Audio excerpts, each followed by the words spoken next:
Good afternoon all.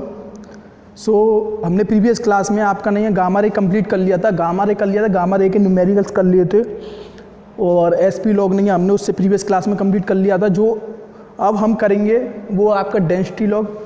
Basically density log को हमने classification किया था पोरोसिटी डिटरमाइन करने के लिए, ठीक है। तो कैसे डेंसिटी लॉग से पोरोसिटी डिटरमाइन करेंगे वो हम आज देखेंगे इस लेक्चर में, ठीक है। तो पहले मैं डेंसिटी लॉग के बारे में कुछ आपको बताना चाहूँगा, फिर नहीं है उसके बारे में टूल के बारे में पढ़ेंगे, फिर उसके नहीं है कैसे मेजर करते हैं वो पढ़ेंगे।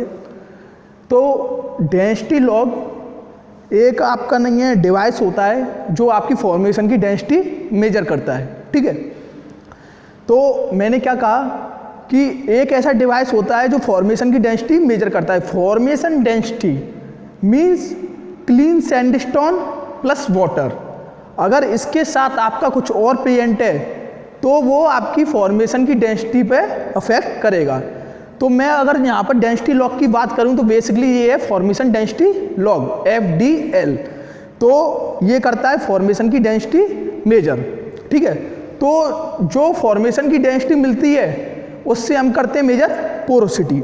ये उसी तरीके से है जैसे गामा रे में आप सेल फैक्टर डिटरमाइन करते थे गामा रे की हेल्प से, फिर आप नहीं सेल फैक्टर से निकालते थे आपकी वॉल्यूम ऑफ सेल, ठीक है, दैट इज लिथोलॉजी। तो ये उसी तरीके से है कि नहीं ये पहले हम डिटरमाइन करेंगे डेंसिटी फिर उससे निकालेंगे पोरोसिटी, ठीक है। तो अब कैसे डिटरमाइन करेंगे, कैसे क्या होगा, तो जो ये डेफिनेशन है, जो डेफिनेशन है वो तो तुम्हारी यही कह रही है, ठीक है। अब इसमें क्या है, जो आपके नहीं है टूल होता है उसके बारे में बात करें तो एक ये पेड माउंटेड टूल होता है, पेड माउंटेड टूल, ठीक है। जो नहीं है आपके एक सोर्स मतलब कंटेन करता है और दो आपके डिटेक्टर, मतलब एक एमिटर और दो डिटेक्टर। एमिटर होता है आपका वो होता है गामा रे सोर्स, उससे गामा रे निकलती हैं, ठीक है। तो मैं क्या बताना चाह रहा हूं कि इसमें एमिटर भी प्रेजेंट है और डिटेक्टर भी प्रेजेंट है। तो हमने जो पहले दो लॉग देखे थे उनमें एमिटर प्रेजेंट नहीं था, एमिटर प्रेजेंट नहीं था। तो जब एमिटर प्रेजेंट नहीं था तो मैं क्या कहता था कि आपके जब एमिटर प्रेजेंट नहीं है तो आपका लॉग फॉर्मेशन पे कोई छेड़छाड़ नहीं कर रहा है। लेकिन अगर इसमें एमिटर प्रेजेंट है मतलब गामा रे सोर्स प्रेजेंट है तो ये फॉर्मेशन में गामा रे डालेगा और जो गामा रे नहीं है फिर डिटेक्टर पर डिटेक्ट होंगी, उनकी प्रॉपर्टी और जो गई है उनकी प्रॉपर्टी को नहीं है कोरिलेट करेंगे, उससे आपकी डेंसिटी मेजर करेंगे। तो अगर एमिटर प्रेजेंट है तो गामा रे सोर्स इसमें एमिटर के रूप में प्रेजेंट है तो वो फॉर्मेशन पे कुछ ना कुछ रे डालेगा जैसे गामा रे, तो वो फॉर्मेशन के साथ छेड़छाड़ कर रहा है। तो ये एक पेड माउंटेड टूल है, इसमें नहीं है आपका एक एमिटर होता है that is gamma ray source, दो डिटेक्टर होते हैं। दो डिटेक्टर क्यों होते हैं, एक होता है नियर काउंट डिटेक्टर और एक होता है आपका फार काउंट डिटेक्टर। ये मैं बताऊंगा नियर काउंट और फार काउंट क्या होता है। तो ये दो डिटेक्टर बेसिकली क्या होता है कि जैसे एक डिटेक्टर से हमको कोई गलती भी मिलती है तो दूसरे डिटेक्टर से हम नहीं है दोनों का एवरेज लेके निकाल सकती है। गलती किससे मिलेगी, जो आपका मड फिल्ट्रेट भर रहा है, वो जो आपका मड भर रहा है ना वेलबोर में, उसके कारण जो नहीं चेंजेज आएंगे उसको नहीं है ये एक्सट्रैक्ट करेगा दोनों का एवरेज लेके, ठीक है। तो दो एमिटर है, एक नियर है सोर्स लॉग के, एक फार है। तो नियर वाले को नियर काउंट एमिटर कह देते हैं और दूर वाले को फार काउंट। पेड माउंटेड टूल है, इसमें एक आर्टिकुलेटेड डिवाइस होता है, ठीक है, जिसपे नहीं है ये सोर्स, जिसपे नहीं है ये आपका एमिटर और डिटेक्टर माउंट होते हैं, जिसको नहीं हम स्किड भी कहते हैं। स्किड एक आर्टिकुलेटेड डिवाइस होता है, इस पर एक एमिटर, दो आपकी डिटेक्टर और पेड माउंटेड टूल होता है ये, ठीक है। और एक इसमें बैकअप कैलिपर आर्म होती है। बैकअप कैलिपर आर्म किस लिए होती है, इन द कंडीशन ऑफ आपके नहीं है वायर लाइन से कनेक्शन टूट जाए तो ये टूल नीचे बोर होल के डेप्थ पर जाने की कोशिश करेगा, तो ये कैलिपर आर्म क्या करेगी, उसको नहीं है वहीं पर रोक देगी। या फिर आप ऐसे भी कह सकते हो कि आपको टूल को नहीं है फॉर्मेशन से बिल्कुल चिपकाना है तो आपको कैलिपर आर्म हेल्प करेगी। तो मैंने टूल के बारे में बता दिया। जैसे अगर मैं जैसे देखो, अगर ये बेल बोर है तो मैंने अगर टूल डाला है वायर लाइन के थ्रू, तो ये आपका स्किड हो गया, आर्टिकुलेटेड डिवाइस। इस पूरे को साउंड भी कह देते हैं, ठीक है, मैंने पहले बता रखा है आपके पहले 2 क्लासेज में। इस पे नहीं है पैड टाइप आपका एमीटर होता है और 2 डिटेक्टर होते हैं, ठीक है। ये नियर है तो नियर काउंट डिटेक्टर, और ये फार है तो फार काउंट डिटेक्टर, ठीक है, position of detector from emitter, ठीक है। तो ये नियर काउंट हो गया और ये हो गया फार काउंट। 1 सेकंड,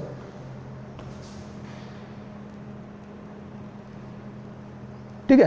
तो ये नियर काउंट हो गया, ये फार काउंट हो गया, ठीक है।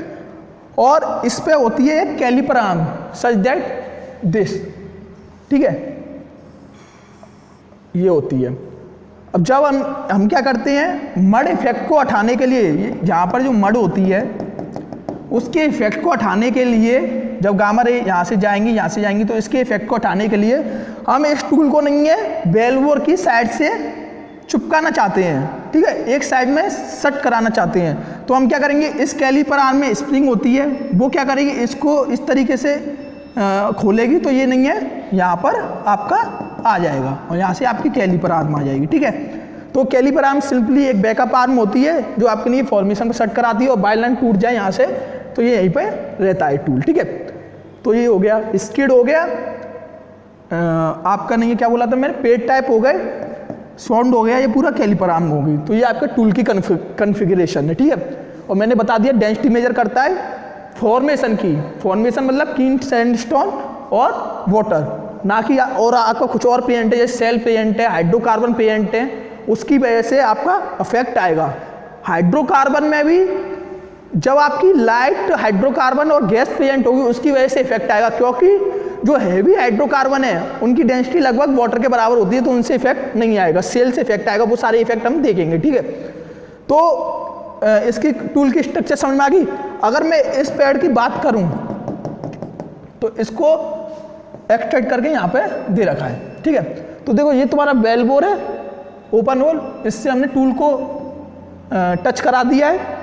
इसमें नहीं है, एक तुम्हारा एमीटर है और 2 तुम्हारे एमीटर नीचे है और 2 तुम्हारे डिटेक्टर है। आप नहीं है इसको उल्टा भी यूज कर सकते हो, पर नहीं है आपके यूज के हिसाब से आपको क्या सूटेबल लग रहा है वो आप देखोगे, ठीक है। और जो जहाँ पर जो मड के प्रिएंट होगा, जब फॉर्मेशन वो ड्रिलिंग फ्लूइड आपके अंदर जाएगा, मड फिल्टरिंग के रूम में इन्वेजन करेगा, तो आपका नहीं है सॉलिड पार्ट यहाँ पर रह जाएगा, जिसको आप नहीं है मड केक बोलेंगे। तो यहाँ पर मड केक प्रिएंट होगा, उस तभी तो हमने 2 एमीटर लिए हैं मड केक को इफेक्ट को हटाने के लिए।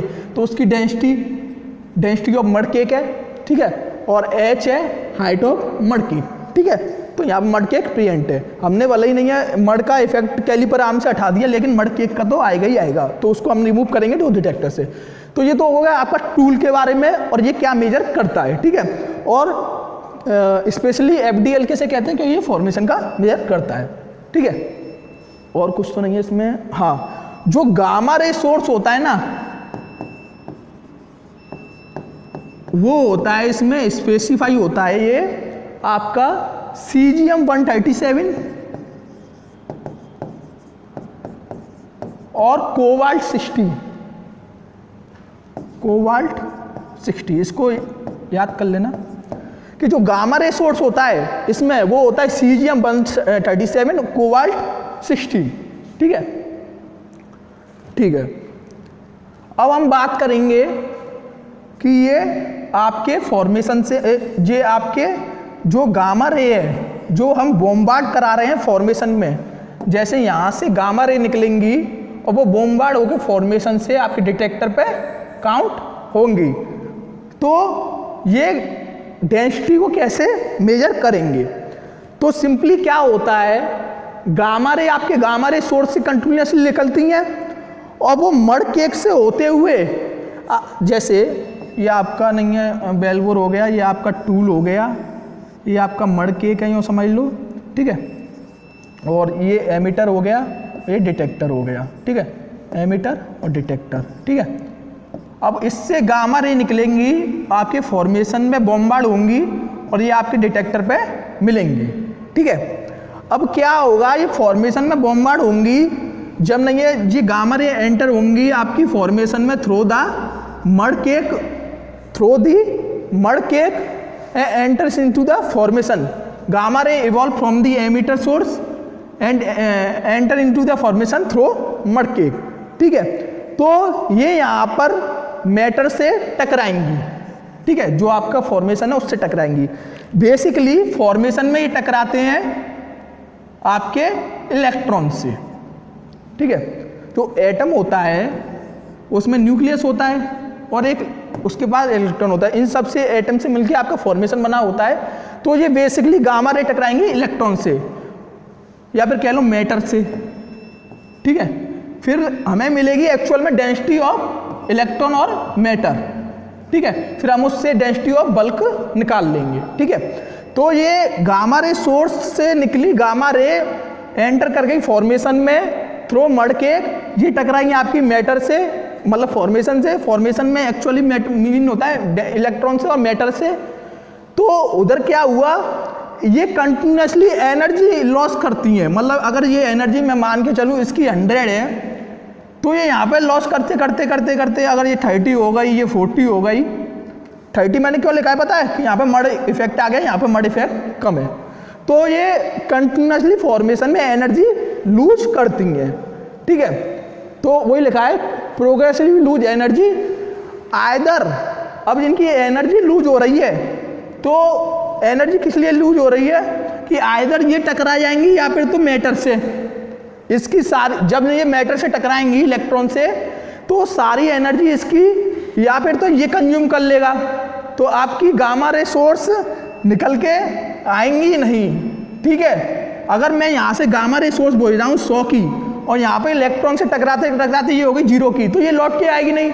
तो इसने एनर्जी प्रोग्रेसिवली कंज्यूम करी और इसकी एनर्जी अगर नहीं है मैटर से टकराते टकराते 0 हो गई, तो आपकी गामा रे लौट के नहीं आएगी। या फिर ऐसा भी हो सकता है कि 100 से नहीं है एनर्जी लॉस होते होते यहाँ पर आ गए 50, तो एनर्जी तो कंटिन्यूसली लॉस हुई है। ठीक है, तो वही उधर लिखा है कि गामा रे एमिट होंगी सोर्स से, या आपकी नहीं है एंटर करेंगी फॉर्मेशन में और कंटिन्यूसली एनर्जी लॉस करेंगी, और एनर्जी लॉस करने के कारण या फिर तो ये मैटर से टकरा जाएंगी या फिर आपके डिटेक्टर पे कंज्यूम हो जाएंगी।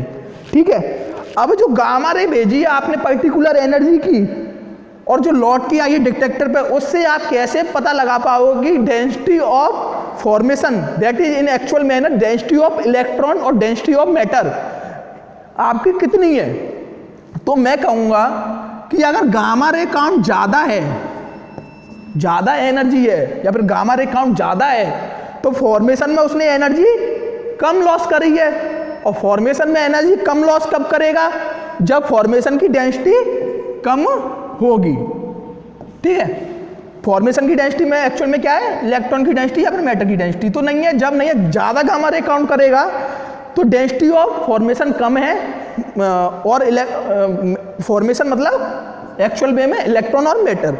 अगर कम गामा रे काउंट करेगा तो फॉर्मेशन की डेंसिटी ज़्यादा है, that is density of electron और मैटर।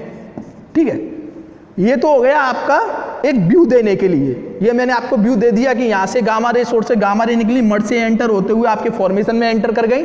फॉर्मेशन में नहीं है मैटर से टकराई, इलेक्ट्रॉन से टकराई, हम कह देते हैं सिंपली फॉर्मेशन से टकराई, फिर आपकी नहीं डिटेक्टर पे आ गई। ये एनर्जी कंज्यूम लॉस करती जाएंगी। अगर पूरी एनर्जी लॉस हो गई टकराने के समय फॉर्मेशन, तो ये लौट के नहीं आएंगी। अगर कम एनर्जी आई तो आपकी नहीं है, हम डिटेक्ट करेंगे कितनी कम आई है और उसके हिसाब से हम डेंसिटी निकालेंगे। अगर गामा रे काउंट की एनर्जी ज़्यादा है तो हम कहेंगे कि density of formation that is density of electron और मैटर कम है, और गामा रे काउंट की वैल्यू कम है तो density of formation that is density of electron और मैटर ज़्यादा है। ठीक है, तो ये तो हो गया थ्योरेटिकल पार्ट। तो अब मैं पूछूंगा आपसे कि क्या सिर्फ इलेक्ट्रॉन की मतलब फॉर्मेशन की डेंसिटी पे ही नहीं है आपका, फॉर्मेशन की डेंसिटी पे ही आपका नहीं है गामा रे काउंट डिपेंड करता है? हाँ, नहीं, ऐसा नहीं है। क्यों? फॉर्मेशन काउंट उस चीज पे भी डिपेंड करेगा कि इलेक्ट्रॉन की टेंडेंसी, इलेक्ट्रॉन की क्वांटिटी फॉर्मेशन में कितनी ज़्यादा है। अगर इलेक्ट्रॉन की क्वांटिटी बढ़ती है तो मेरे को गामा रे कम काउंट मिलेगा, और इलेक्ट्रॉन की डेंसिटी फॉर्मेशन में घटती है तो मुझे गामा रे काउंट ज़्यादा मिलेगा। तो सिर्फ यहाँ पर लिखे हुए चीज से मत मानना, हाँ ये करेक्ट है लेकिन ये भी आपका करेक्ट है, ठीक है। तो ये आपकी हो गई कि गामा रे काउंट कैसे करते हैं, ठीक है। अब मैंने क्या कहा आपसे कि मैंने मेजर करी है density of electron, density of electron और मैटर। मैंने ये नहीं कहा आपसे कि मैंने एक्चुअल फॉर्मेशन में करी है। अब डेंसिटी ऑफ इलेक्ट्रॉन मैंने मेजर कर ली, अब डेंसिटी ऑफ इलेक्ट्रॉन से डेंसिटी ऑफ फॉर्मेशन कैसे हम एवेल्युएट करेंगे, उसका एक फॉर्मूला है और कॉन्सेप्ट है, वो आप देखिए यहाँ पर। और मैंने सिर्फ अभी क्वालिटेटिव एनालाइज बताया है आपको कि अगर डेंसिटी ऑफ नहीं है, मेरे को इलेक्ट्रॉन मिलती है, उससे डेंसिटी ऑफ फॉर्मेशन निकालूंगा, डेंसिटी ऑफ फॉर्मेशन से डेंसिटी ऑफ वो सॉरी आपकी नहीं है डेंसिटी ऑफ फॉर्मेशन मिल जाएगी, ठीक है, गामा रे काउंट से, ठीक है। लेकिन जो मैंने क्वालिटेटिव बताया ये आपको, क्वांटिटेटिव नहीं बताया, निकाल के नहीं बताया, मैंने जस्ट सिर्फ अभी आपको बताया कि निकल जाएगा, मैंने निकाल के नहीं बताया, वो हम देखेंगे आगे इसी लेक्चर में कि निकाल लेंगे कैसे, ठीक है। तो मैंने क्या कहा कि ये डेंसिटी ऑफ इलेक्ट्रॉन या फिर डेंसिटी ऑफ मैटर काउंट करेगा, क्यों करेगा ये भी मैं आपको बताऊंगा। तो डेंसिटी ऑफ इलेक्ट्रॉन से डेंसिटी ऑफ बल्क कैसे निकलेगा, इसका एक फॉर्मूला है, that is density of electron equal to density of bulk 2Z upon A, ठीक है। ये आपका फॉर्मूला है फील्ड पर्पज का, ठीक है। ये होता है आपका एटॉमिक नंबर जिस एटम के इलेक्ट्रॉन से वो टकरा रही है, और ये होता है आपका मास नंबर उस एटम का, ठीक है। और डेंसिटी ऑफ इलेक्ट्रॉन आपको पता ही है, ये आपको पता ही रहेंगे उस एटम के बारे में, ये आप निकाल लोगे। अब इसकी वैल्यू क्या होती है, अगर मैं हाइड्रोजन एटम की बात करूं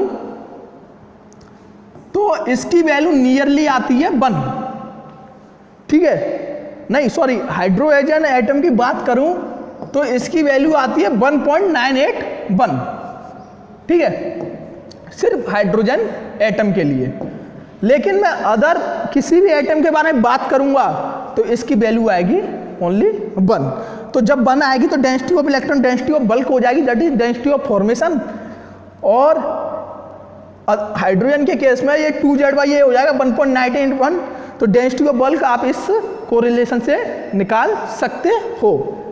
तो ये आपको पता पड़ गया कि डेंसिटी ऑफ इलेक्ट्रॉन से आपने ये डेंसिटी ऑफ बल्क कैसे निकालोगे, 4 हाइड्रोजन एटम और 4 अदर एटम, 2Z/A की वैल्यू इतनी हो जाएगी, ठीक है।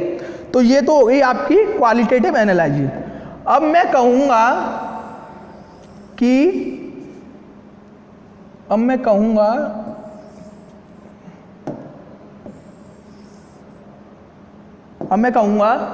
जो गामा रे आपने निकाल ली है वो कैसे कैसे टकराएगी, कहाँ पर ज़्यादा एनर्जी लो होगी, कहाँ पर कम एनर्जी लो होगी, और वो कैसे कैसे टकराएगी। तो उसको जो गामा रे है वो आपके इलेक्ट्रॉन से, मैटर से, या फिर कह लो आप डायरेक्टली फॉर्मेशन से जो टकराती है उसमें एनर्जी को जैसे टकराती है और एनर्जी कम होती है, उसके बेसिस पे उस इंटरेक्शन को हमने 3 क्लासेस में डिवाइड किया है। दैट इज जैसे इलेक्ट्रॉन है आपका, यहाँ से गामा रे आई और इससे टकराई और स्कैटर हो गई, ठीक है। तो इसको पहले इसकी 100 थी, अब इसकी कितनी एनर्जी है, ज़्यादा है कि कम है कि बराबर है, उस हिसाब से हमने इसको 3 क्लासेस में क्लासीफाई किया है। तो on the basis of type of scattering और energy loss, gamma ray and electron interaction strike divide into 3 types, that is Compton scattering. अगर आपका क्या कहते हैं, कॉम्पटन स्कैटरिंग हुई है क्या, यहाँ से गामा रे के टकराने से कॉम्पटन स्कैटरिंग हुई है क्या, आपकी फोटो इलेक्ट्रिक इफेक्ट स्कैटरिंग हुई है, या आपकी पेयर प्रोडक्शन इफेक्ट स्कैटरिंग हुई है। तो जो गामा रे है वो इलेक्ट्रॉन से कैसे टकराएगी उसको हमने 3 वे में क्लासीफाई किया है, और उन वे का क्लासीफाई करने का मतलब है कि एनर्जी कितनी लॉस हुई है, ठीक है। इस सब में एनर्जी डिफरेंट लॉस होगी इलेक्ट्रॉन के टकराने से, ठीक है। तो अगर मैं कॉम्पटन स्कैटरिंग में बात करूं कॉम्पटन स्कैटरिंग में बात करूं तो इसमें से क्या होता है, गामा रे आती है और जो न्यूक्लियस के चारों तरफ इलेक्ट्रॉन हो रहा है, मतलब रोटेट हो रहा है ऑर्बिट में, इससे टकराती है। ये क्या करता है, इसकी कुछ एनर्जी लेता है और यहाँ से इसको स्कैटर कर देता है, जो आपकी डिटेक्टर पे जाएगी। ये एमिटर हो गया, ये डिटेक्टर हो गया, ठीक है, डिटेक्टर पे जाएगी। तो ये इलेक्ट्रॉन है वो ऑर्बिट से एक्सट्रैक्ट हो जाएगा, इस ऑर्बिट से एक्सट्रैक्ट हो जाएगी, तो इसकी एनर्जी होगी अब हाई। तो गामा रे जब इलेक्ट्रॉन से टकराई और इलेक्ट्रॉन अपनी ऑर्बिट से एक्सट्रैक्ट हो गया, तो गामा रे जो स्कैटर हुई है उसकी एनर्जी लो हो गई, तो उसको बोलेंगे कॉम्पटन स्कैटरिंग, ठीक है। सेकंड है, अगर आपका गामा रे आपके इलेक्ट्रॉन से टकराया, सॉरी एटम से टकराया, गामा रे आपका इलेक्ट्रॉन से टकराया, सॉरी इलेक्ट्रॉन से टकराया और इसने इसने देखो सेकंड में क्या है, गामा रे आपके इलेक्ट्रॉन से टकराया, स्ट्राइक किया, तो इस कंडीशन में क्या हुआ कि इलेक्ट्रॉन पहले तो ऑर्बिट से निकला था, एनर्जी उसकी एनरिच हो गई थी और वो दूसरी ऑर्बिट में दूसरी ऑर्बिट में चला गया, ठीक है, कंफर्म नहीं है पर दूसरी ऑर्बिट में चला गया, ठीक है। लेकिन सेकंड वाले में क्या होगा, फोटो इलेक्ट्रिक इफेक्ट में, कि अगर इलेक्ट्रॉन आपके नहीं है इससे टकराएगा, किससे, इलेक्ट्रॉन से, तो इलेक्ट्रॉन आपका एटम से ही बाहर चला जाएगा, इलेक्ट्रॉन आपका एटम से ही बाहर चला गया, ठीक है। जब इलेक्ट्रॉन एटम से ही बाहर चला गया तो इसने कितनी एनर्जी गेन करी होगी, तो इस कंडीशन में गामा रे की जो वैल्यू होगी वो हो जाएगी negligible, that is equal to 0, ठीक है। सेकंड कंडीशन में फोटो इलेक्ट्रिक इफेक्ट में क्या हुआ, जब गामा रे इलेक्ट्रॉन से टकराया तो उसने पूरी एनर्जी लॉस कर दी, नियरली 0 हो गई और इलेक्ट्रॉन आपका एटम से बाहर निकल गया। उससे फर्स्ट वाले में क्या था, इलेक्ट्रॉन सिर्फ ऑर्बिट से बाहर निकला था, तो नहीं है इसकी एनर्जी 0 हो गई, इसकी एनर्जी कुछ थी, तो ये तो आपकी नहीं है डिटेक्टर पे डिटेक्ट हो गई। लेकिन क्योंकि इसकी एनर्जी 0 हो गई तो गामा रे पूरी आपकी एटम ने कंज्यूम कर ली और गामा रे यहाँ पर ही खत्म हो जाएगी। तो फोटो इलेक्ट्रिक इफेक्ट में, फोटो इलेक्ट्रिक इफेक्ट स्कैटरिंग में आपको गामा रे डिटेक्टर पे काउंट नहीं होती है। इसमें भी एनर्जी लॉस हुई थी और इसमें भी एनर्जी लॉस हुई थी, लेकिन ये एनर्जी लॉस इसके कंपैरिजन में कम था, इसलिए ये आपके डिटेक्टर पे काउंट हो गई। और साथ ही साथ ये खाली उस पे निकला था, आपके किस पे, ऑर्बिट से बाहर निकला था, और ये आपका पूरा एटम से ही बाहर निकल गया। थर्ड आता है आपका पेयर प्रोडक्शन। पेयर प्रोडक्शन में क्या होता है कि जब गामा रे आपके एटम से नहीं है इंटरेक्ट करेगा, दैट इज एटम से स्ट्राइक करेगा, टकराएगा, तो एटम एक इलेक्ट्रॉन प्रोड्यूस कर देगा, एक पॉजिट्रॉन प्रोड्यूस कर देगा, पॉजिट्रॉन, ठीक है, और दोनों ही मिलके, पॉजिट्रॉन ज़्यादातर नहीं है, न्यूक्लियस होता है पॉजिटिव चार्ज, मेरे को कंफर्म नहीं है क्योंकि ये आपका नहीं है इलेक्ट्रिकल का पार्ट है, पर फिर भी आप देख लेना, पॉजिटिव चार्ज होता है न्यूट्रॉन और इसमें बैलेंस भी होता है, इलेक्ट्रॉन न्यूट्रॉन प्रोटॉन, न्यूट्रॉन, ठीक है, बैलेंस होता है और ये आपका इलेक्ट्रॉन रोटेट करता है न्यूक्लियस की, एक एटम की ये कन्फिग्रेशन होती है। तो एक तो उसने निकाला पॉजिट्रॉन और एक निकाला इसने इलेक्ट्रॉन, दोनों ने मिलकर जब एटम थर्ड केस में पेयर प्रोडक्शन स्कैटरिंग में या पेयर प्रोडक्शन इफेक्ट में जब एटम से टकराया तो एक इसने निकाल दिया पॉजिट्रॉन और एक निकाल दिया इलेक्ट्रॉन, दोनों मिलकर एक नई गामा रे बनाएंगे, ठीक है। अब वो गामा रे नहीं है आपकी, नहीं है जो डिटेक्टर पे डिटेक्ट होगी उसकी एनर्जी कुछ और होगी, कुछ उसकी और स्पेसिफिकेशंस होंगी, उसकी और प्रॉपर्टी होंगी, उसकी और कैरेक्टरिस्टिक्स होंगे, तो ये गामा रे हमारे काम की नहीं है। तो हमारी जो गामा रे काउंट होगी आपकी किस पर, डिटेक्टर्स पर, डिटेक्टर पर नहीं, डिटेक्टर्स पर, 2 डिटेक्टर है ना, नियर काउंट और फार काउंट, तो वो कौन से इफेक्ट से नहीं काउंट होगी, कॉम्पटन स्कैटरिंग से। तो ओनली कॉम्पटन स्कैटरिंग एक ऐसी स्कैटरिंग है जो हमको गामा रे की वैल्यू आपके डिटेक्टर पर देगी, और जिसमें कॉम्पटन स्कैटरिंग होगी उसको हमने ये फॉर्मेशन डेंसिटी कंपनसेटर भी बोल देंगे। फॉर्मेशन डेंसिटी कंपनसेटर टूल क्या है हमारा, फॉर्मेशन डेंसिटी लॉग, अगर कॉम्पटन स्कैटरिंग हुई है तो फॉर्मेशन डेंसिटी कंपनसेटर, ठीक है। तो ये आपकी 3 तरह की नहीं है, स्ट्राइक हो गई इस पे, ठीक है। और ये मैंने बता ही दिया, फॉर्मेशन डेंसिटी इंक्रीज होगी तो आपकी गामा रे काउंट हो जाएगा डिक्रीज, ठीक है। और ये भी मैंने बता दिया कि कॉम्पटन स्केटिंग की becomes the only possible form of gamma ray interaction that can be monitored on conventional density log, conventional density log और conventional density tool, that is FDC, formation density compensator. The net effect of gamma ray Compton scattering and absorption is that the count rate at the detector, हाँ ये देखो ये काम की चीज़ है, ठीक है। तो हमको ये हमने समझ लिया कि जो मिलेगा हमको वो कॉम्पटन स्कैटरिंग की वजह से मिलेगा, और जो कॉम्पटन स्कैटरिंग हुई है और एब्जॉर्ब हुई है आपके डिटेक्टर पर, ठीक है।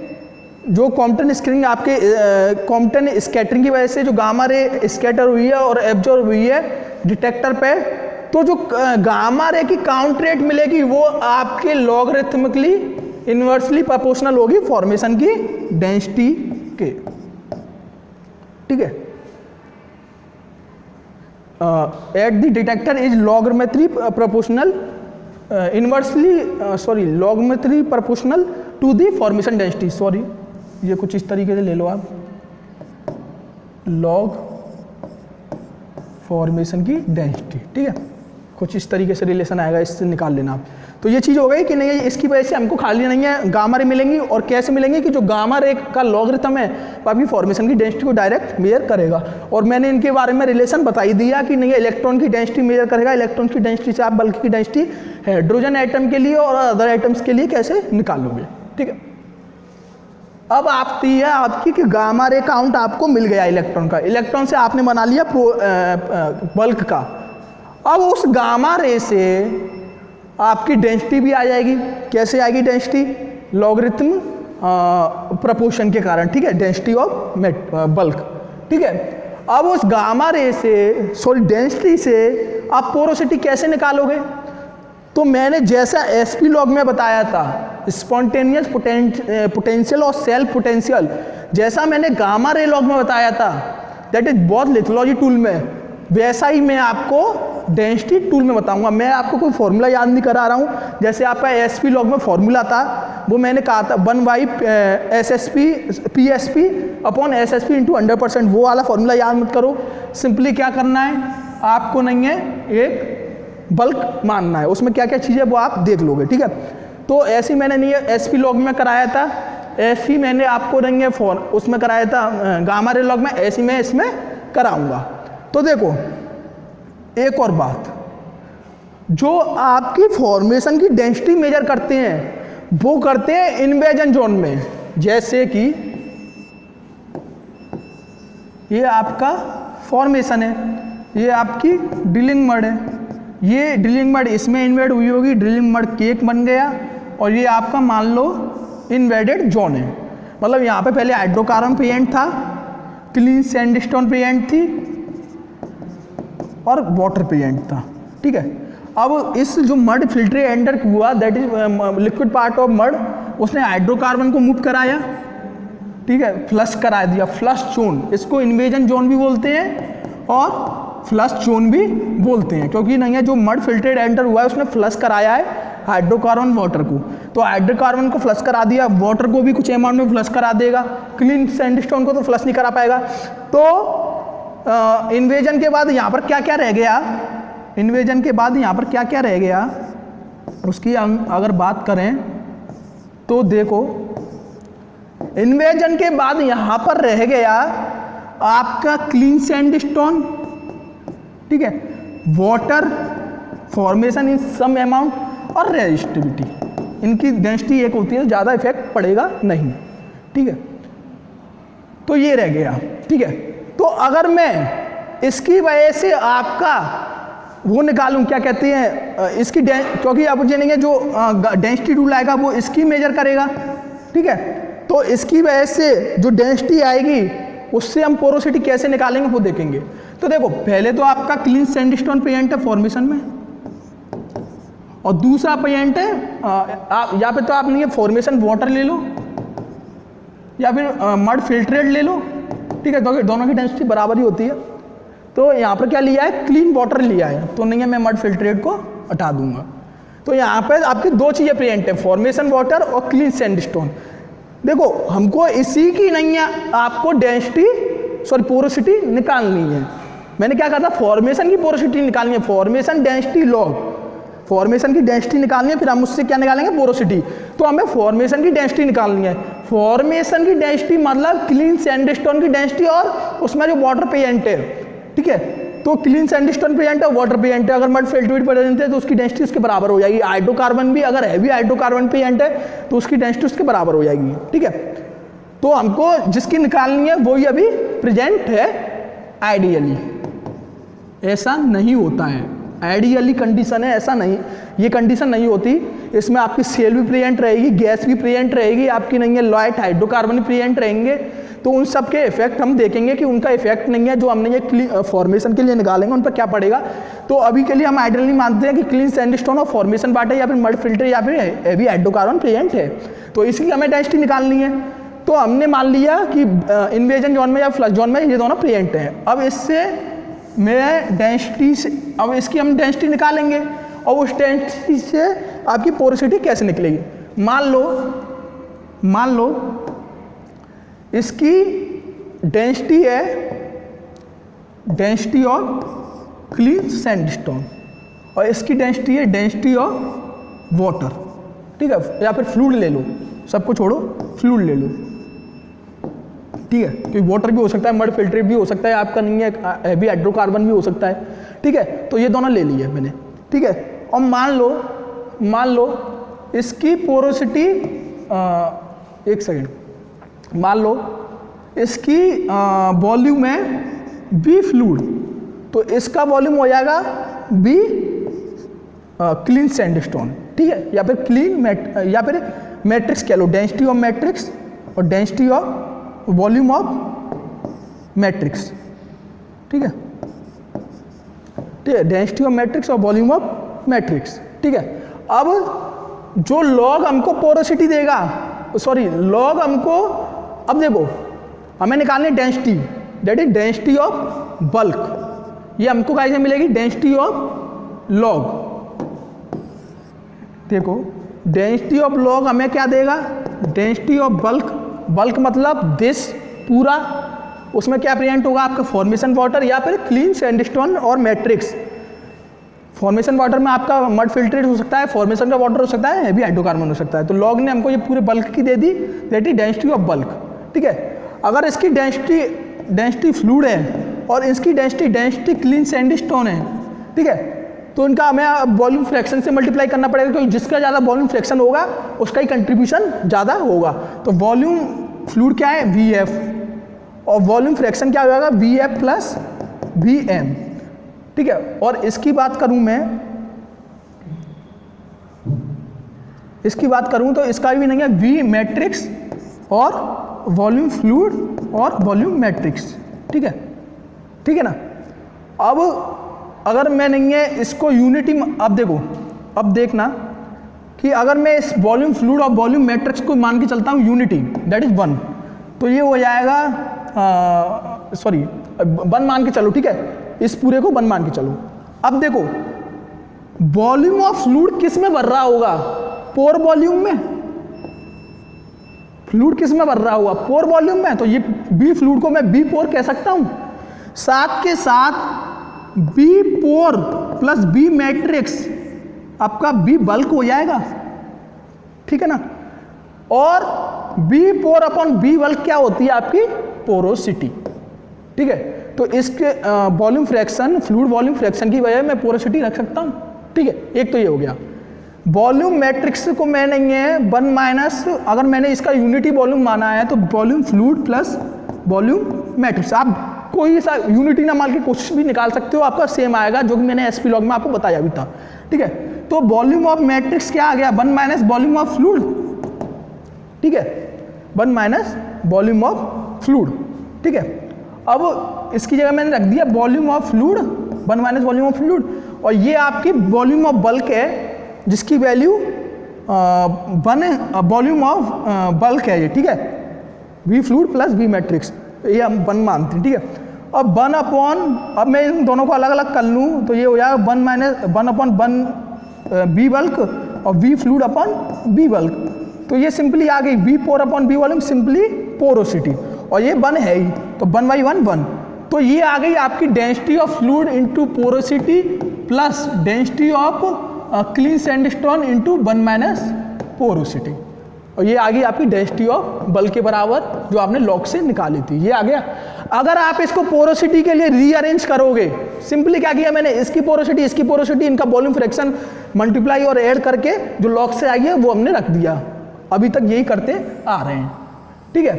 अब मैं क्या कह रहा हूं, सुनना, अगर इसको पोरोसिटी के लिए अरेंज करूंगा तो ये आएगा डेंसिटी ऑफ क्या कहते हैं, log, that is density of bulk,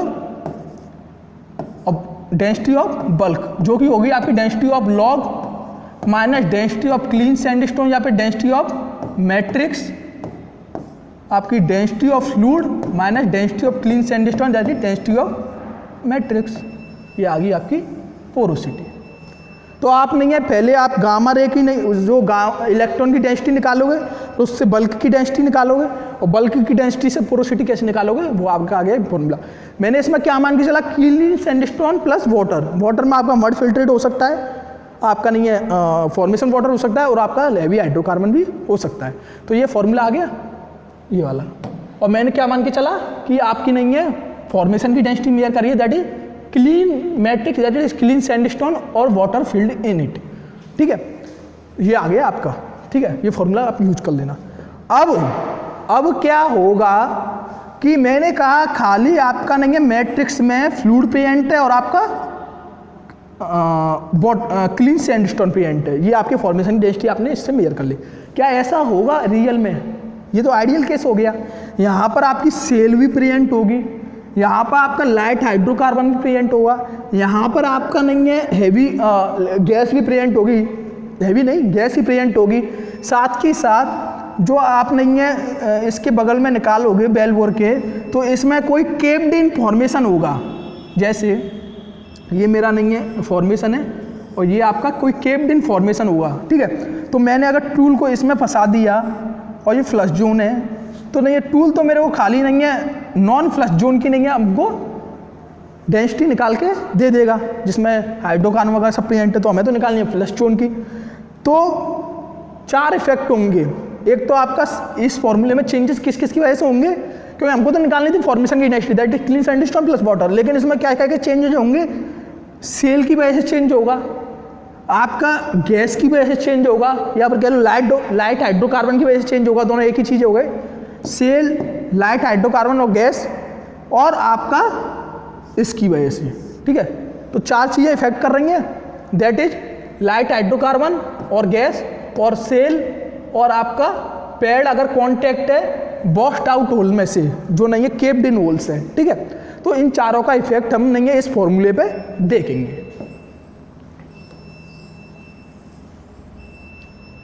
ठीक है, इस फॉर्मूले पर हम देखेंगे। अब क्या है कि जैसे मैं सेल की बात करूं,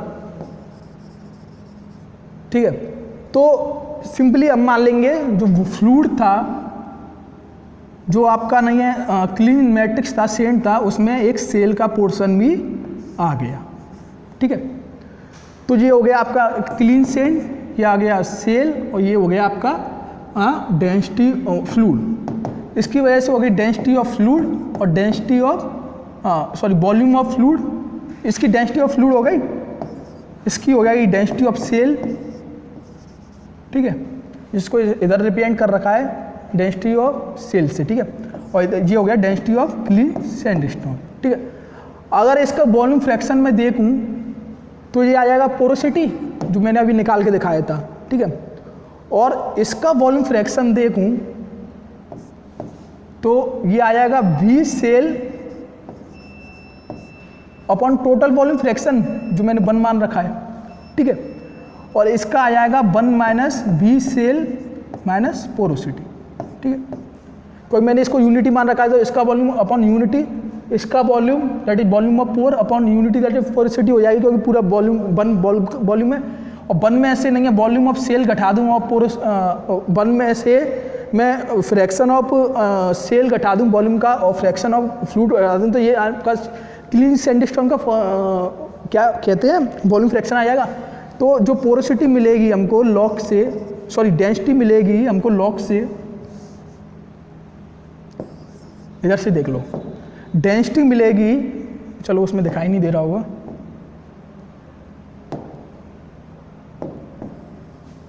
जो हमको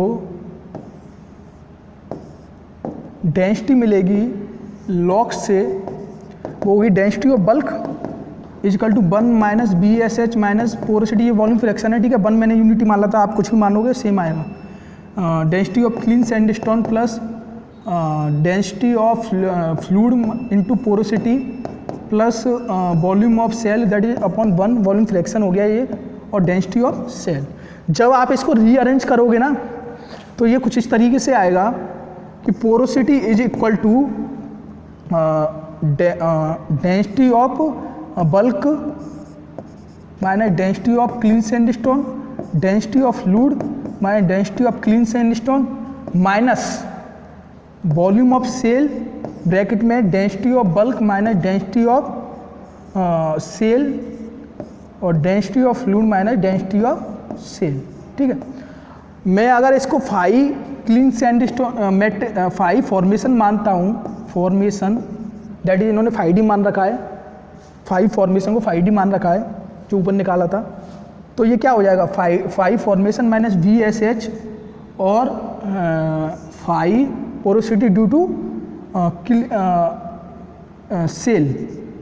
सेल फॉर्मेशन, ठीक है, दैट इज इन्होंने 5DSH मान रखा है, ठीक है।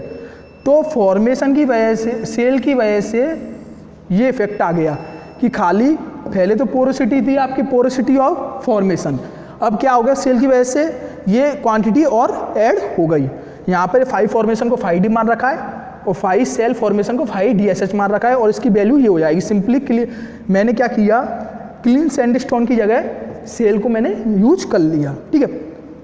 तो एक तरीके से आप देखोगे कि पोरोसिटी पहले तो आ रही थी ज़्यादा, पोरोसिटी पहले तो आ रही थी ज़्यादा क्योंकि उसमें कोई क्वांटिटी घट नहीं रही थी।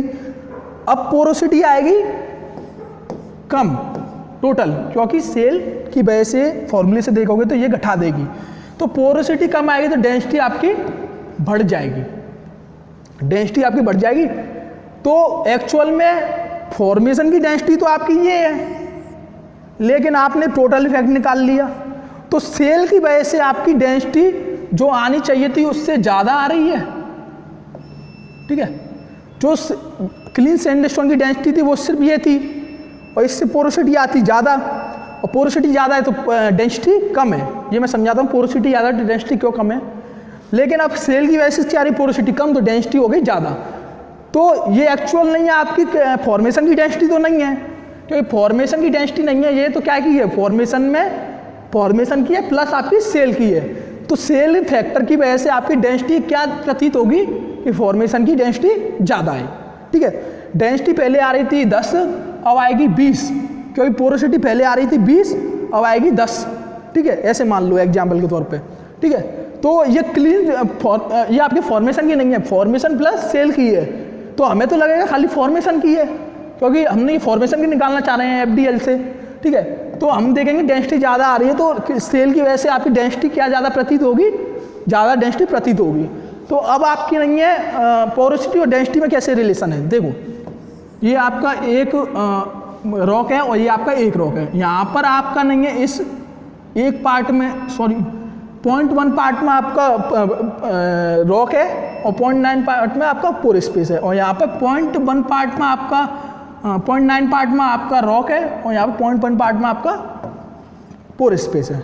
अब देखो यहाँ पर बढ़ रहा हुआ फ्लूइड और यहाँ पर बढ़ रहा हुआ फ्लूइड, तो यहाँ पर तो देखो 0.1 रॉक की वजह से सिर्फ डेंसिटी है, 0.1 रॉक की वजह से डेंसिटी है, और यहाँ पर आपकी 0.9 की वजह से डेंसिटी है, तो डेंसिटी कौन सी ज़्यादा हुई ये, और पोरोसिटी किस में कम है, पोरोसिटी किस में कम है, पोरोसिटी इसमें कम है इसके कंपैरिजन। तो जब पोरोसिटी घट गई तो डेंसिटी बढ़ गई, तो ये वही रिलेशन है। तो हम तो निकाल रहे थे क्लीन सैंड का, क्लीन फॉर्मेशन का, जिसमें क्लीन सेंड ऑफ वाटर है। लेकिन सेल प्रेजेंट हो गया तो उसकी पोरोसिटी घट गई तो डेंसिटी ऑटोमेटिकली बढ़ जाएगी। तो हमको क्या लगेगा, फॉर्मेशन की डेंसिटी है ये। तो एक्चुअल में तो डेंसिटी आनी चाहिए थी 10, लेकिन आ रही है 20। 10 आपकी सेल की वजह से बढ़ गई। तो सेल क्या करेगा, ओवर एस्टिमेशन आपको देगा, किसकी वजह से, सेल आपको डेंसिटी का ओवर एस्टिमेशन देगा जब वो फॉर्मेशन में प्रेजेंट होगा, दैट इज फ्लश जोन में प्रेजेंट होगा। ये किस सेल के बारे में बात कर रहा हूं मैं बात कर रहा हूं नॉर्मल प्रेशर सेल के बारे में।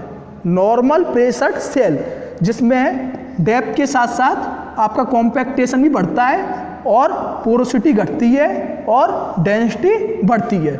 जब डेंसिटी बढ़ जाएगी तो ओवरऑल, जब डेंसिटी बढ़ जाएगी तो ओवरऑल आपकी डेंसिटी जो फॉर्मेशन प्लस सेल की है वो भी बढ़ जाएगी। तो मैं ये किसकी बात कर रहा हूँ, आपके नॉर्मल प्रेशर सेल की वजह से।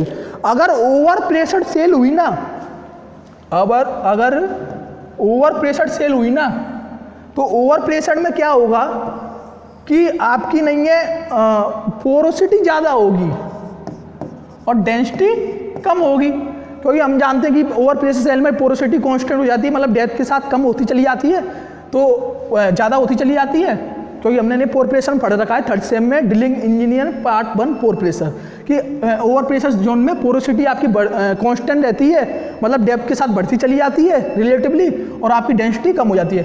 तो डेंसिटी इसकी किससे कम हो जाएगी, डेंसिटी ऑफ फॉर्मेशन से। तो इससे ओवरऑल इफेक्ट क्या आएगा, आपकी जो डेंसिटी बढ़ रही थी नॉर्मल प्रेशर सेल से, अब डेंसिटी उससे कम आएगी। तो ओवर प्रेशर सेल की वजह से कुछ और आएगी और अंडर प्रेशर सेल की वजह से कुछ और आएगी। ओवर प्रेशर आपका एक स्पेशल केस हो गया। हम बात करेंगे नॉर्मल प्रेशर की। तो नॉर्मल प्रेशर की वजह से आपने देखा डेंसिटी नहीं बढ़ जा रही है, तो सेल के प्रेजेंट होने से, नॉर्मल प्रेशर सेल के प्रेजेंट होने से आपकी डेंसिटी कितनी, क्या प्रतीत होगी कि डेंसिटी फॉर्मेशन की ज़्यादा है। लेकिन हम निकालना है फॉर्मेशन की, पर वो निकली जा रही है सेल और सैंडस्टोन की। ठीक है, पहला इफेक्ट हो गया सेल का। सेकंड इफेक्ट देखेंगे हम गैस का। ठीक है, तो सेकंड इफेक्ट हमें देखना है गैस का। तो अभी हमारे फॉर्मेशन में क्या प्रेजेंट था, अब सेल को हटा दो। ठीक है, एक बार को सेल को हटा दो, अब खाली मेजर करो कि क्लीन सैंडस्टोन प्रेजेंट है, फ्लूइड प्रेजेंट है। इस फ्लूइड में पहले हम वाटर मान रहे थे, अब वाटर भी प्रेजेंट है, एक पार्ट वाटर का प्रेजेंट है और एक पार्ट आपका गैस का प्रेजेंट है, या फिर लाइट हाइड्रोकार्बन का, एक पार्ट वाटर का प्रेजेंट है, या फिर मड फिल्टर का, या फिर हैवी हाइड्रोकार्बन का। ठीक है, सेल को हटा दो। आप सेल भी ले सकते हो, तो सेल की वजह से वो फॉर्मूला आ जाएगा, ये वाला किधर गया, ये वाला, प्लस इसमें नहीं है जो गैस की वजह से इफेक्ट आएगा वो आ जाएगा। लेकिन मैंने इसको हटा दिया है, तीनों चीज नहीं लेते, एक एक करके समझते हैं। तो मैंने उसमें सेल का लिया था, सेल का हटा दिया, अब मैं खाली गैस की बात करूंगा। ठीक है, तो क्लीन सैंडस्टोन, इसकी डेंसिटी ऑफ क्लीन सैंडस्टोन, इसकी वॉल्यूम फ्रैक्शन अभी हम निकालेंगे। ठीक है, अगर इसका वॉल्यूम, इस पूरे का वॉल्यूम कितना होगा, volume of fluid that is volume of pore. ठीक है, अगर इसका सैचुरेशन ऑफ गैस Sg है तो मड फिल्ट्रेट या फिर वाटर, देखो जनरली मड फिल्ट्रेट प्रेजेंट होगा फ्लश जोन में, हम वाटर तो कह रहे हैं और हेवी हाइड्रोकार्बन तो कह रहे हैं। तो जो आपने पढ़ा होगा रिजर्वायर इंजीनियरिंग में कि जो गैस का सैचुरेशन है उसको Sg से रिप्रेजेंट करते हैं, दैट इज सैचुरेशन क्या होता है, volume of fluid upon volume of pore, कितना पोर है उसमें वॉल्यूम फ्लूइड कितना है। पोरोसिटी क्या होती है, volume of pore into upon volume of bulk. मतलब ये पूरा बल्क मानूं तो इसमें वॉल्यूम ऑफ पोर्स कितने हैं, और सैचुरेशन की बात करूं तो वॉल्यूम ऑफ पोर्स है ना, उसमें volume of any specific fluid कितना है, वाटर कितना है, गैस कितना है, आपका ऑयल कितना है, आपका मड फिल्ट्रेट कितना है, उसी हिसाब से। अगर गैस प्रेजेंट है तो जी Sg हो जाएगा, ऑयल प्रेजेंट है तो SO हो जाएगा, वाटर प्रेजेंट है तो W हो जाएगा। ठीक है, उनका वॉल्यूम अपन ये। ठीक है, अगर यहाँ पर मड फिल्ट्रेट प्रेजेंट है तो ये हो जाएगा SXO। ठीक है, इसका नोटेशन है ये SXO, और ये हो जाएगा volume of mud filtrate upon volume of pore. तो यहाँ पर देखो वाटर प्रेजेंट है, वो मड फिल्ट्रेट प्रेजेंट है, तो इसका सैचुरेशन हो जाएगा SXO, और इसका क्या होगा वो volume of mud filtrate upon volume of pore. ठीक है, और ये क्या हो जाएगा volume of gas upon volume of pore. ठीक है, डेंसिटी ऑफ गैस मान लो इसको, और डेंसिटी ऑफ मड फिल्ट्रेट मान लो, ठीक है। अब मैं निकालूंगा वॉल्यूम फ्रैक्शन, तो ये हो जाएगा 1 - 5, ठीक है, ये हो गया 1 - 5। अगर ये वॉल्यूम फ्रैक्शन इसका 5 होगा, इसको यूनिटी मान रखा है, तो इसका हो जाएगा 1 - 5। कैसे होगा ये मैंने बता रखा है, ठीक है। और इसका नहीं है वॉल्यूम फ्रैक्शन, क्या हो जाएगा, ये तो आपका सैचुरेशन निकला है, इसका वॉल्यूम फ्रैक्शन क्या हो जाएगा, इसका वॉल्यूम फ्रैक्शन होगा 5SXO और 5 1 - SXO। अब कैसे होगा ये देखो, 5 क्या है, B4 अपॉन B बल्क, और SXO क्या है, B mud filtrate upon B4। B4 से B4 कट गया तो बचा क्या, B mud filtrate upon B bulk. तो खुद का वॉल्यूम अपॉन टोटल वॉल्यूम, वही तो वॉल्यूम फ्रैक्शन होता है। तो इसका वॉल्यूम फ्रैक्शन क्या हो गया, 5SXO, ठीक है। सिमिलरली उसका क्या हो जाएगा, 1 - SXO, मतलब अगर इसका सैचुरेशन ऑल ओवर 1 मानूं तो उसका नहीं है, कुछ भी मान सकते हो, उससे भी आ जाएगा, ठीक है। तो 1 - SXO, 1 क्या है, volume of mud filtrate upon volume of pore. 1 minus किया तो volume of pore minus volume of mud filtrate upon volume of pore. Volume of pore minus volume of mud filtrate क्या आ जाएगा, volume of gas upon volume of pore. और इसमें मैंने multiply कर दिया था 5 का, that is volume of pore upon volume of mud filtrate, sorry volume of bulk. Volume of pore से वॉल्यूम ऑफ पोर कट गया तो volume of gas upon volume bulk. तो इनका इसका सैचुरेशन क्या, वो वॉल्यूम फ्रैक्शन क्या आ गया, 5 इंटू 1 माइनस SXO। इसका क्या आ गया 5 इंटू SXO, और इसका क्या आ गया 5, तो जिससे हमें मतलब भी नहीं है। और इसका क्या आ गया, क्योंकि हमने इसकी जगह पे ये दोनों यूज कर रखे हैं, 1 माइनस 5, ठीक है। और इनकी डेंसिटी हमने लिख दी। अब ठीक है, अब जो लॉग निकालेगा, अब डेंसिटी और बल्क निकालेगा, जिसमें क्लीन सैंडस्टोन, वाटर और फ्लूइड, मतलब वाटर मड फिल्ट्रेट या फिर आपका हाइड्रोकार्बन एंड, और नहीं एंड आपका लाइट हाइड्रोकार्बन या फिर गैस प्रेजेंट होगी, ठीक है। तो उससे हम निकाल लेंगे, ठीक है। तो सैचुरेशन समझ में आ गया क्या होता है, और पोरोसिटी आपको समझ में आ गई, या आप रिजर्वायर इंजीनियरिंग में इसी सेम में पढ़ोगे भी, ठीक है। तो ज़्यादा लोड नहीं लेना, ठीक है। अब देखो 3 चीज़ प्रेजेंट थी, तो वॉल्यूम ऑफ हमें लॉग क्या देगा, डेंसिटी ऑफ लॉग क्या देगा, डेंसिटी ऑफ बल्क, ठीक है। और इससे हमें क्या मिलेगा, porosity 1 minus 5 volume fraction of clean sandstone into density of clean sandstone, और 5 SXO into density of mud filtrate, और प्लस 1 माइनस 5 सॉरी जी देखो इस तरीके से 1 minus SXO into 5 density of gas, light hydrocarbon gas या फिर लाइट हाइड्रोकार्बन, ठीक है। ये देख लिया। अब देखो, अब इसको रीअरेंज करोगे ना, तो फॉर्मूला कुछ इस तरीके से आएगा कि पोरोसिटी निकल जाएगी इसमें से, और ये बचेगा density of bulk minus density of clean sandstone, ठीक है, और density of clean sandstone minus आपका density of gas minus SXO। आप करके देखना, आएगा नहीं आएगा तो फिर मेरे से बोलना, ठीक है। Density of matrix minus density of gas, ये आ गई अभी पोरोसिटी, ठीक है। अगर मैं इनके साइन को नहीं है नेगेटिव को बाहर ले लूँ तो ये आएगा density of clean sandstone minus density of bulk, और density of clean sandstone minus density of gas minus SXO, density of mud filtrate minus density of gas, ठीक है। तो ये सिमिलर है उस फॉर्मूले के, बस इसमें क्लीन सैंडस्टोन उधर ही जगह पे, क्लीन डेंसिटी ऑफ बल्क उधर ही जगह पे, बस फ्लूइड की जगह पे क्या आ गया, डेंसिटी ऑफ गैस और डेंसिटी ऑफ मड फिल्ट्रेट, ठीक है। ये वाला फैक्टर आ गया, तो ये गैस की वजह से आ गया आपका, ठीक है। अब देखो ये पोरोसिटी इसके बराबर आ गई। अब देखना, जैसे जैसे डेंसिटी ऑफ गैस बढ़ेगी, और डेंसिटी ऑफ गैस कब बढ़ेगी, अब डेंसिटी का गैस का वॉल्यूम बढ़ेगा या फिर इंडिविजुअली डेंसिटी बढ़ेगी, तो आपकी ये वाली वैल्यू बढ़ेगी, सॉरी कम होगी, क्योंकि माइनस में ये पूरी अगर माइनस निकाल दूं तो ये प्लस हो जाएगा। तो ये अगर डेंसिटी बढ़ रही है ड्यू टू वॉल्यूम या फिर इंडिविजुअली गैस की डेंसिटी बढ़ रही है, तो ये बढ़ रही है, तो ये इंडिविजुअली कम हो जाएगा, और ये इंडिविजुअली कम होगा। एक सेकेंड,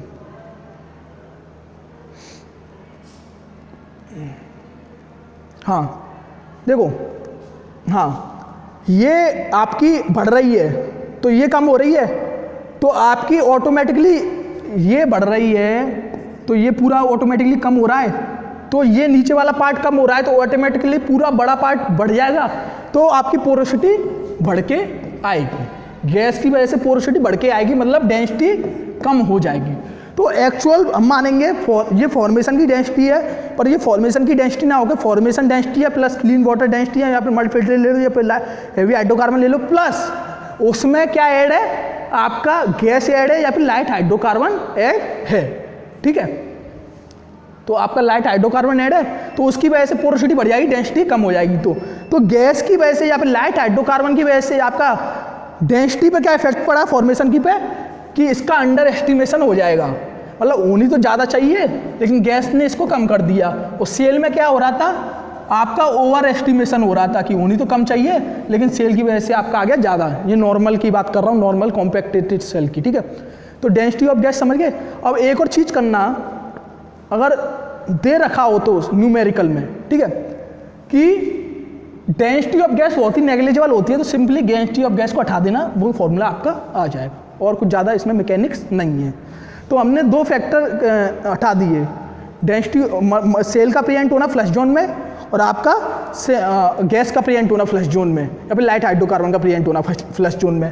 ठीक है, तो अब बचा क्या आपका, नहीं है बचा कि अगर नहीं है आपका टूल आपके केप्ड जोन में या फिर नहीं है बॉस्ट आउट जोन में घुस जाएगा तो उससे क्या होगा, तो उसको हम आगे देखेंगे, इसमें नहीं तो अगले में देखेंगे। तो देखना एक चीज़ आती है कि एक होता है आपका डेंसिटी लॉग और एक होता है आपका न्यूट्रॉन लॉग। तो डेंसिटी लॉग में क्या होता है, आपकी नहीं है जो सेल की वजह से आता है ओवर एस्टिमेशन और गैस की वजह से आता है अंडर एस्टिमेशन, लेकिन न्यूट्रॉन लॉग में आप देखोगे इसका उल्टा हो जाएगा। ठीक है, सेल की वजह से आएगा अंडर एस्टिमेशन, गैस की वजह से आएगा न्यूट्रॉन ओवर एस्टिमेशन। ये आप जब न्यूट्रॉन लॉग बात करेंगे तब बात करेंगे। ठीक है, और ये एप्लीकेशन क्या है इसकी एप्लीकेशन क्या है, ये तो हमने पढ़ लिया इफेक्ट। ठीक है, अब मैं अगर एप्लीकेशन की बात करूं तो इसकी एप्लीकेशन क्या है कि ये हमको पोरोसिटी देती है, ये हमको डेंसिटी लॉग पोरोसिटी देता है। हम पोरोसिटी तो निकाल रहे हैं, लेकिन कैसी पोरोसिटी देता है, इफेक्टिव या फिर एब्सोल्यूट। तो देखो गामा रे हर जगह घुस जाती हैं, रेडियो एक्टिव होती हैं, तभी तो रेडियो एक्टिव एलिमेंट बहुत ज़्यादा इफेक्टिव होता है। तो ये अब पहले इफेक्टिव और एब्सोल्यूट में समझो, अरे आप फिफ्थ सेम किया, सॉरी आता होगा। तो इफेक्टिव और एब्सोल्यूट में क्या है कि एब्सोल्यूट पोरोसिटी ये हमको डेंसिटी लॉग देगा।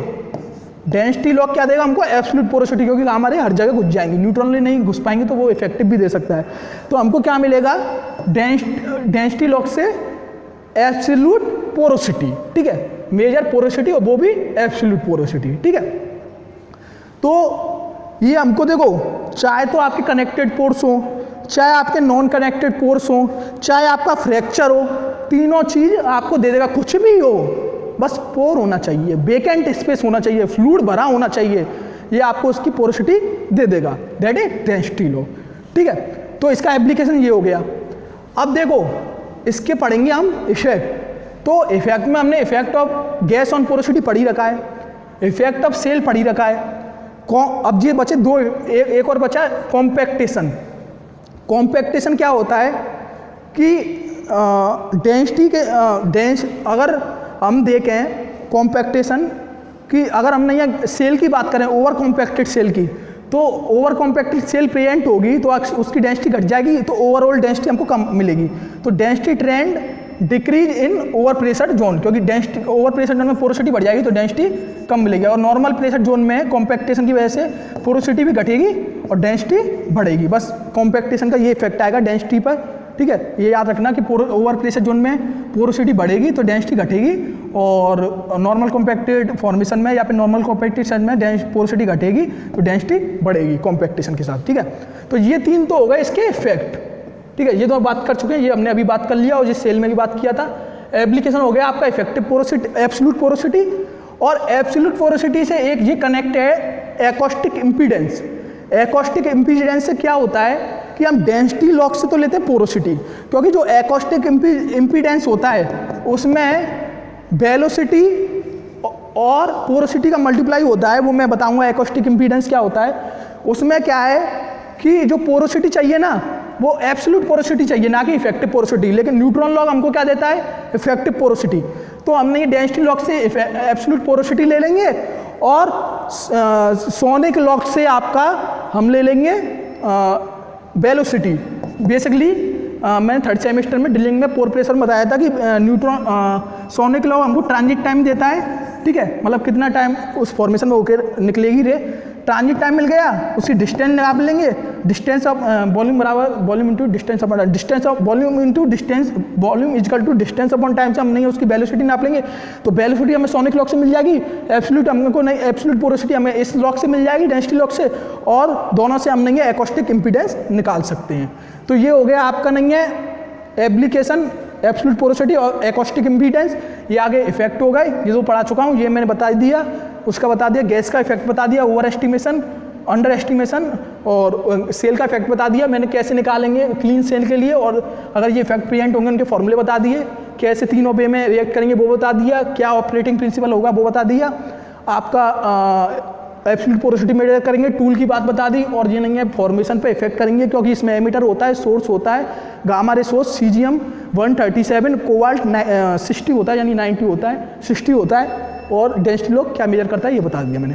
नेक्स्ट क्लास में इसके न्यूमेरिकल करेंगे, और मैं देख लेता हूँ कुछ और तो नहीं प्रेजेंट है, ठीक है। ये आपका हो गया कंप्लीट, ठीक है, थैंक यू। तो डेंसिटी लॉग आपका कंप्लीट हो गया, न्यूमेरिकल बचे हैं, ठीक है।